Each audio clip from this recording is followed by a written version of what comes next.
حضرت اویس سے ملاقات ہوئی رضی اللہ تعالیٰ عنہ، تو کہنے لگے میرے لیے دعا کریں. وہ کہنے لگے آپ حج کر کے آئے ہیں، آپ دعا کریں. کہا نہیں آپ کریں. کہنے لگے آپ حج کر کے آئے ہیں، آپ کریں. کہنے لگے نہیں آپ کریں.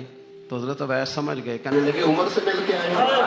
نبی رحمت صلی اللہ تعالی علیہ وسلم نے مولا علی شیر خدا اور حضرت عمر فاروق، بندے بھی حضور نے وہ چنے جو سرخیل ہیں دونوں، مولا علی فاروق اعظم امیر المومنین، دونوں کو بلایا اور بلا کے فرمایا یہ میرا جبہ لے جاؤ اور میرے بعد، میرے وصال کے بعد وہاں جانا کرن میں تمہیں اویس ملے گا، اسے میرا جبہ دینا. اور دیکھو کیا خوبصورتی ہے لفظوں میں. یہ بات ان کی شان کو کہاں سے کہاں لے گئی. محبوب فرمانے لگے اسے کہنا میری امت کی بخشش کی دعا کرے، اسے کہنا میری امت کی بخشش کی.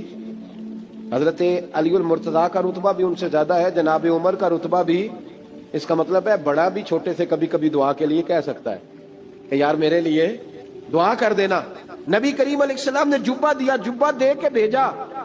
حضرت عمر گئے ملنے، جناب مولا علی گئے، جا کے پوچھا وہ کدھر ہے، کہا وہ دیوانے سے ہیں، گھومتے رہتے ہیں. جب ملاقات ہوئی تو حضرت اویس کرنی دوڑے آئے. جناب عمر کہنے لگے آپ کا نام اویس ہے؟ کہنے لگے ہاں عمر فاروق میرا نام اویس ہی ہے. پھر آگے بڑھ کے کہنے لگے علی آپ کی طبیعت مبارک کیسی ہے؟ پھر وہ جبہ وصول کیا، کہا محبوب نے کہا تھا امت کے لیے دعا کرنا. تو حضرت اویس نے فوراً سر سجدے میں رکھ دیا. اور داتا صاحب حدیث لائے ہیں، محبوب فرمانے لگے اللہ تعالیٰ بنو کلب کے قبیلے کی بکریوں کے بالوں کی تعداد کے مطابق اویس کرنی کی دعا کی برکت سے میری امت کو جنت میں داخل کرے گا. اتنا بڑا اعزاز، اتنا اعزاز اعزاز.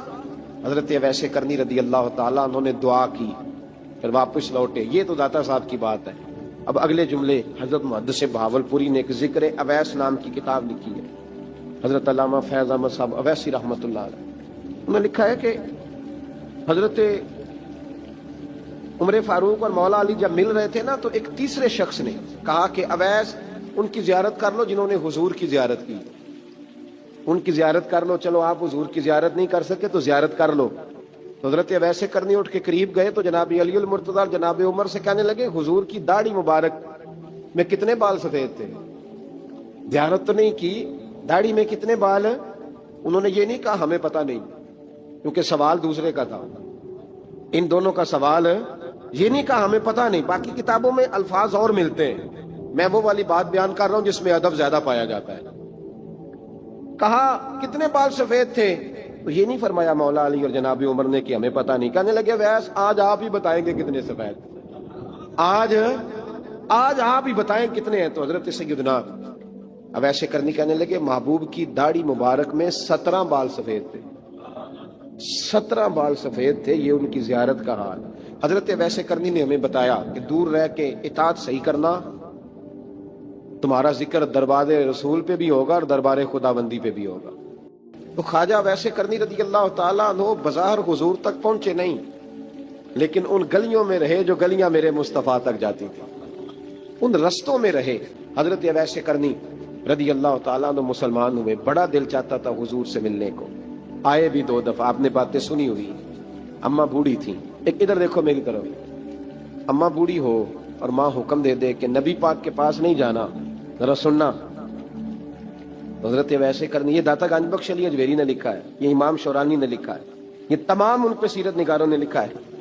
کہا بیٹے میں کمزور ہوں، مجھے چھوڑ کے نہ جانا، چھوڑ کے نہ جانا. ایک دن بڑی منت کی، رو پڑے. اماں نے کہا بیٹا جانا، لیکن اگر حضور گھر نہ ہوئے تو تلاش نہ کرنا، میں فالج زدہ عورت ہوں، اٹھ کے چل نہیں سکتی. او بھائی، حضرت اویس کہتے میں نے دروازے پہ دستک دی. یہ امام شورانی کے جملے. سیدہ عائشہ صدیقہ اندر سے بولی کون ہے دروازے پہ؟ حضرت اویس کرنی دروازے پہ کھڑے، کون ہے؟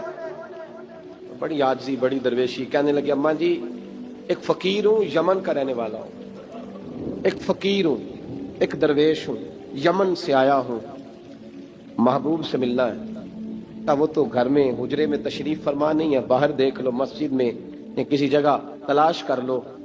حضرت اویس کرنی کی آنکھوں میں آنسو آئے.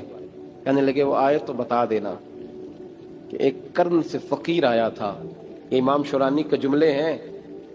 حضرت عائشہ کہتی ہے مجھے بتانا نہیں پڑا، محبوب گھر آئے تو آتے ہی پوچھنے لگے عائشہ کوئی آیا تھا؟ علم غیب رسول کے منکر اس حقیقت کو بھول جاتے ہیں غیب مانا کہ راز ہے، لیکن راز اپنوں سے کب چھپاتے ہیں؟ نبی کریم صلی اللہ علیہ وسلم کوئی آیا تھا، حضرت عائشہ نے سوال عرض کیا، یا رسول اللہ آپ کو کیسے لگا؟ حضور فرمانے لگے کسی کی خوشبو آ رہی ہے، کسی کی، یہ امام شورانی کے لفظ ہے، کسی کی، اگرچہ غالب خوشبو خود محبوب کی ہے، کسی کی خوشبو آ رہی ہے۔ کہ حضور کرن کرنے والا کو فقیر آیا تھا، سلام چھوڑ کے چلا گیا۔ جناب عائشہ کہتے ہیں حضور کی آنکھوں میں آنسو آئے۔ میں نے کہا حضور وہ گیا کیوں؟ تو محبوب نے فرمایا اس کی ماں بوڑھی ہے، اس کی ماں، محبوب اگر اماں کے لیے کہتے ہیں چل سیکھے نا تابی بنے، وہ سیابی نہیں بن سکے، تابی، تو تبلیغ کرنے کیسے چلا جاتا ہے بیمار ماں کو چھوڑ کے؟ حضرت حرم بن حیان رحمت اللہ تعالی علیہ فرماتے ہیں میں حضرت اویس کرنی کو ڈھونڈنے چل پڑا، ڈھونڈنے بھی اسے نکلا جسے کسی نے نہیں ڈھونڈا اور جو کبھی کسی کو نہیں ملے، حضرت اویس کرنی۔ یہ فکرہ کسی درویش نے نا حضرت اویس کرنی کے لیے کہا، یہ فکرہ پورا فیٹونی پہ آتا ہے، اسی کسی دے کچھ نہیں جلاگ دے تے نہ کوئی ساڈا دردی، کوئی جرانہ نہیں، کوئی دوستانہ نہیں۔ حضرت اویس کرنی کا مزار بھی کنفرم نہیں کہ کدھر ہے، بس اسی کسی دے کچھ نہیں لگ دے، کیا ضرورت ہے، بس ٹھیک ہے۔ اپنا جو ہے انداز سارے زمانے سے علیحدہ کر کے رکھا انہوں نے، علیحدہ، الگ تھلگ۔ تو حضرت خواجہ اویس کرنی کو ڈھونڈتے ڈھونڈتے کہتے ہیں میں گیا، کرن گیا، حضرت حرم بھی نہیں، یہ داتا صاحب نے اس کو لکھا ہے، فرماتے ہیں میں گیا تو مجھے لوگوں نے کہا وہ تو حج کرنے چلے گئے۔ کہتے ہیں جب میں مکے گیا تو میں نے لوگوں سے پوچھا اویس کرنی آئے تھے؟ کہنے لگے ہم تو نہیں جانتے۔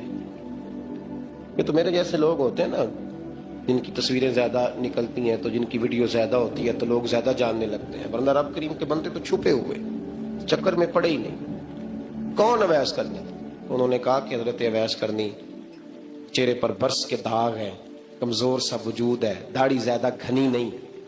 جب حالات بتائے تو کہنے لگے اس طرح کا ایک شخص آیا تھا، اس نے طواف کیا تھا، پہلے بھی دنیا کرتی ہے پر جب اس نے کیا ہے نا تو اس کے طواف نے وہ خود بھی رویا ہے اور بھی بڑے روئے ہیں۔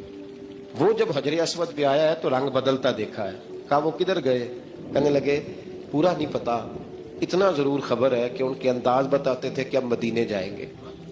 جناب حرم بن حیان کہتے ہیں پھر میں مدینے گیا، میں نے خواجہ اویس کو ڈھونڈا،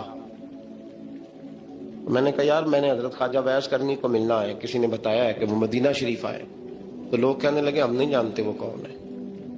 لیکن نا دنیا جان گئی، دنیا میں بڑا کچھ ہو گیا، بائی نیم لوگ جاننے لگے، ہوٹلوں پہ پہچاننے لگے، سڑکوں پہ پہچاننے لگے۔ لیکن بات تو یہ ہے کہ جن کو پہچاننا چاہیے اگر وہ پہچان لیں پھر تو بڑی بات ہے، پھر تو بڑی بات ہے۔ لیکن اگر وہاں ہی پہچان نہ ہو سکے تو پھر تو معاملہ بڑا الگ سا ہے نا۔ عزیز بھائی، حضرت خواجہ اویس کرنی کے بارے میں پوچھا تو مدینہ شریف کے زائرین اور وہاں کے مقامی لوگ بھی کہنے لگے کوئی نہیں پتا، ہم نہیں جانتے، ملے ہی نہیں۔ تو کہا باریک سا وجود ہے، پرانا سا لباس ہے، برس کے داغ ہے، چہرے پہ داڑھی زیادہ گھنی نہیں، کسی کو پاس نہیں بٹھاتے۔ اور پھر ایک جملہ اور کہا، سنا ہے روتے ہیں تو بڑے درد سے روتے ہیں، سنا ہے بھیگی رہتی ہیں پلکیں، سنا ہے ان کی پلکیں بھیگی رہتی ہیں۔ میں 2-4 دن پہلے کسی سے سن رہا تھا شعر، اس نے کہا تھا ایک واری میری آنکھیاں تو انہوں نے اتھرو پونجے سا ہن چسکا پہ گیا رونے دا ہر ویلے یا ہوزاری ہے۔ کہتے ہیں کہ وہ اس طرح کی اس کی کیفیت ہے۔ کہتے ہیں میں نے کہا یار وہی تو اویس کرنی تھے، کدھر گئے؟ کہنے لگے کوئی خبر نہیں، جب وہ آئے ہیں تو ان کے آنے کا انداز ہی نرالا تھا، سسکیاں اور آہیں نکل گئیں اس شخص کی جب وہ مدینے آیا۔ حضرت حرم بن حیان کہتے ہیں میں ڈھونڈتا رہا، تلاش کرتا رہا، پھر میں ان کو ڈھونڈتے ڈھونڈتے عراق میں آیا تو نہر فرات کے کنارے ایک کمزور سے آدمی کو ریت کے ٹیلے پر بیٹھ کے وضو کرتے دیکھا۔ کہتے ہیں جب ان کا وضو مکمل ہوا تو میں نے کہا السلام علیکم، تو کہتے انہوں نے چہرہ نہیں پھیرا، وہیں بیٹھے بیٹھے کہنے لگے وعلیکم السلام یا حرم بن حیان، یا حرم بن حیان وعلیکم السلام۔ کہتے میں نے کہا کہ من انت، آپ کون ہے؟ تو کہنے لگے وہی ہوں جسے تم مکے اور مدینے ڈھونڈتا رہا۔ تو کہتے میں نے کہا حضور آپ میرا نام کیسے جانتے ہیں؟ بڑا خوبصورت جملہ ہے، اللہ کرے آپ کو یہ یاد رہے، سبق کبھی نہ بھولنا، یہ سبق کبھی نہ بھولنا۔ بابا صاحب کے مزار پہ گئے تو خالی آ گئے، داتا صاحب گئے تو خالی، ایسے چلے گئے۔ ہم فارغ لوگ تھے، کوئی کام نہیں تھا کہ بابا فرید کی گلیوں میں گھومتے رہے، ہم فارغ تھے کہ 2 بجے حضرت سلطان باہو رحمت اللہ علیہ کی جالیوں کے سامنے کھڑے رہے۔ ہم کوئی پتھر چاٹنے والے لوگ تھے کہ آدھی آدھی رات بیت گئی اور ہم بزرگان کرما والا شریف کھڑے رہے. یہ کیسے ہو گیا کہ محدث اعظم کے مزار پہ کھڑے رہے؟ ایسے ہی کوئی بات تھی؟ حضرت ویسے کرنی بول کر فرمانے لگے, کہنے لگے کیا کہا تو نے کہ میں تجھے کیسے جانتا ہوں؟ فرمانے لگے تو مجھ سے پیار کرتا ہے. عرفت روحی من روحی کا, میری روح تیری روح کی جاننے والی ہے. یہ روحوں کا رشتہ ہے, یہ خطا نہیں جایا کرتا. عرفت روحی من روحی کا, میری روح تیری روح کو جانتی ہے. یہ کیسے ہو گیا؟ کوئی ایسے لوگ تھے تو اتنی جگہ مجھے تلاش کر آیا اور میں تجھے جانوں نہ؟ یہ کیسے ہو سکتا ہے؟ یہ کیسے ممکن ہے؟ تو ڈھونڈتا رہا گلی گلی اور میں کہوں کہ میں تجھے جانتا نہیں. فرمایا حرم بھی نہ یار. میں ہاں میں دعا کرتا ہوں اللہ کی بارگاہ میں کہ رب کریم مجھے اور تجھے جنت میں اکٹھا کر دے. کہتے ہیں جب انہوں نے یہ دعا کی تو وہ چل پڑے. میں نے کہا حضور کہاں جا رہے ہیں؟ فرمانے لگے میرا پیچھا نہ کرنا, میں کسی اور منزل کا مسافر ہوں, اور جس رستے میں چل رہا ہوں نا ان منزلوں پہ ساتھ نہیں کسی کو لیا جاتا. یہ میری اپنی ذاتی منزل ہے, اس میں پاؤں پہ چھالے ذرا سخت ہوتے ہیں. ہر آدمی کا کام نہیں یہاں چلنا, تو مجھے تنہا رہنے دے اور مجھے اپنی مرضی سے چلنے دے. کہتے میں نے منت کی تو کہنے لگے بس, انہیں جدوجہد بڑی کی تھی تو تیرے ساتھ ملاقات کر لی, تجھے پہچان لیا, تیرے ساتھ بات کر لی, ورنہ میں کہہ چکا ہوں اسی کسے دے کچھ نہیں لگ دے. اسی لیے میں نے حضرت غالباً امام شورانی رحمۃ اللہ علیہ کے حوالے سے پڑھا ہے کہ قیامت کے دن جب حضرت ویسے کرنی جنت میں جائیں گے تو ممکن ہے اس وقت بھی لوگوں کو دیدار نہ کرایا جائے, بلکہ امام شورانی کہتے ہیں اللہ 70,000 فرشتے ان کی شکل کے پیدا فرمائے گا اور ان کے جھرمٹ کے اندر چھپا کے انہیں جنت میں داخل کرے گا. ملاقات کس سے ہوگی؟ صرف انہی سے ہوگی جن کے لیے انہوں نے زندگی گزار دی. یا خدا سے ملیں گے یا مصطفیٰ کریم سے ملیں گے. یہ بھی لوگ تو محبت کریں, صالحین کا پیار, نیک لوگوں کی محبت, صالحین کی محبت رستہ آسان کرتی. کوئی شک نہیں کہ زمانے میں سارے لوگ اچھے نہیں ہوتے, برے لوگ بھی آئے ہیں مارکیٹ میں, ہوتے ہیں, لیکن 2 4 5 10 بروں کو لے کر کے اچھوں کی محبت چھوڑ دیں گے, نیک لوگوں کا ذکر چھوڑ دیں گے, ان کا پیار چھوڑ دیں گے, ان کا تذکرہ پڑھنا چھوڑ دیں گے, ان کے پاس بیٹھنا چھوڑ دیں گے. ایک بات ازرائے محبت ہے, کہہ دیتا ہوں کیونکہ سوالات ہوتے رہتے, کہہ دیتا ہوں. اعلیٰ حضرت کے ایک مرید تھے مولانا حشمت علی خان صاحب رحمۃ اللہ, بڑے تگڑے آدمی, جن لوگوں کی پوزیشن بڑی سخت فاضل لوگ ہوتے ہیں نا, اور حاضر جواب 1 منٹ سے پہلے.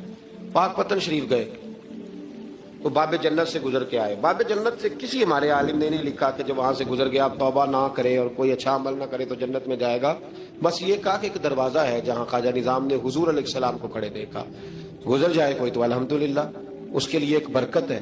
لیکن کسی شخص نے یہ نہیں کہا کہ اب وہاں سے نکل کے آ جائے اور معاذ اللہ جھوٹ بولے, جو مرضی کرے اور کہے میں جنتی ہو گیا. یہ معنی کسی بندے نے بھی بیان نہیں کیا. ہاں وہاں سے گزر کے آئے, سچی توبہ کرے, بعد میں اپنے اعمال پہ محنت کرے, اللہ اسے برکت عطا کرے گا. فرماتے میں پاک پتن شریف سے ہو کے آیا, رش بڑا تھا, اس کے ایام تھے, تو باب جنت سے گزر کے آیا تو میں بس کی چھت پہ بیٹھ گیا. کچھ اور لوگ بھی تھے, تو ان میں سے کچھ ایسے صاحبان بھی تھے جن کو بیماری ہوتی ہے چھیڑ کے رکھنے کی, کوئی نہ کوئی بات کیے رہتے ہیں, یہ ہو گیا تو وہ ہو گیا. کہتے ہیں انہوں نے بات چھیڑ دی, مولانا کہاں سے آ رہے ہیں؟ تو میں نے کہا پاک پتن شریف. تو کہنے لگے کہ آپ وہ بہشتی دروازہ جس کو کہتے ہیں باب جنت, وہاں سے بھی گزرے ہیں؟ کہنے لگے الحمدللہ, لائن تو بڑی لمبی تھی پر موقع مل ہی گیا ہے, گزر گیا ہوں وہاں سے.